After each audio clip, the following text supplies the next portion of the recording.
سلامونه ګران دوستانو، هیله لرم چې روغ جوړ او خوشحاله به یاست. محمود الله همدرد یم او تاسو ګورئ زما د یوټیوب چینل ټکنالوژي زده کړه. ګران دوستانو، په دغه ویډیو کې تاسو ته ما د طریقه راوړې ده چې څنګه کولی شو د فیسبوک پخوانۍ ټولې سټوري یعنې وګورو، بیرته وګورو.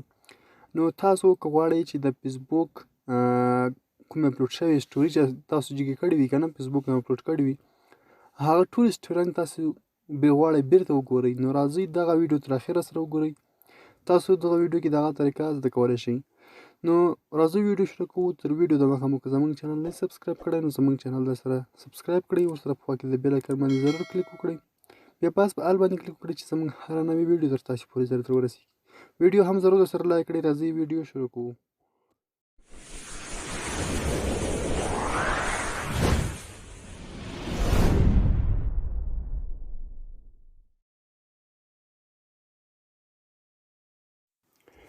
بیا هم ښه راغلاست دوستانو.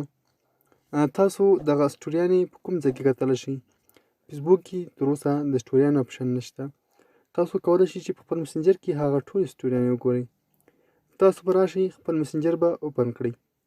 اوپن هم چې کله کړ نو تاسو به دلته پاس په چټس باندې به کلیک وکړئ، خپل پروفایل باندې به کلیک وکړئ. په دې چې کلیک کوم، دلته به دوستان تاسو لاندې لاړ شئ او ډېره اسانۍ سره راوړي دوستانو. دلته تاسو ته لیکلي وي چې سټوري، په سټوري به کلیک وکړئ. دوستانو تاسو دغه سټوریانې د کوم وخت سټوریانې تاسو کتلی شئ؟ هغه وخت چې دوستانو چې تاسو په مسنجر کې آی ډي کړې وي، لوګین کړی وي، یا فیسبوک یې هغه کړی وي، لوګین کړی وي، نو تاسو کولی شئ د هغه وخت راهیسې تاسو هغه ټولې سټوریانې چې تاسو اپلوډ کړي وي هغه تاسو کتلی شئ. کله چې په سټوري باندې کلیک وکړ، لاندې یو اپشن راځي ویو سټوري، په دې باندې به تاسو کلیک وکړئ.